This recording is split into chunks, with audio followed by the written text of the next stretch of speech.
Ctrl+N ടാലിയിൽ calculator പർപ്പസിന് വേണ്ടി ഉപയോഗിക്കുന്ന ഈ ഷോർട്ട് കീ ഉപയോഗിച്ച് നമുക്ക് stock balance, cash balance, account balance അല്ലെങ്കിൽ കമ്പനിയുടെ പ്രോഫിറ്റും നമുക്ക് അറിയാൻ സാധിക്കും. നോക്കാം.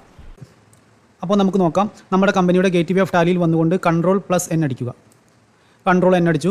അതിൽ എനിക്ക് കമ്പനിയുടെ പ്രോഫിറ്റ് അറിയണം. അപ്പോൾ ഞാനവിടെ ടൈപ്പ് ചെയ്യുന്നു പ്രോഫിറ്റ് എൻ്റർ അടിക്കുന്നു. അപ്പോൾ കമ്പനിയുടെ പ്രോഫിറ്റ് 13,81,175.93 ആണെന്ന് പറയുന്നു.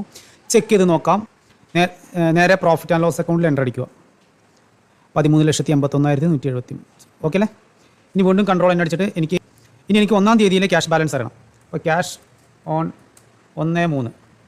1-ാം തീയതിയിലെ ക്യാഷ് ബാലൻസ് 1,19,000. ഇനി ക്യാഷ് ഓൺ 10-ാം തീയതി 10/3. 10-ാം തീയതിയിലെ cash balance 57,000 something. Cash on 31/3. കണ്ടോ, ക്യാഷ് ബാലൻസ് കിട്ടി. അതുപോലെ സ്റ്റോക്ക് എന്ന് ടൈപ്പ് ചെയ്തിട്ട് എൻ്റർ അടിക്കുക. അപ്പോൾ സ്റ്റോക്ക് ബാലൻസ് കിട്ടി.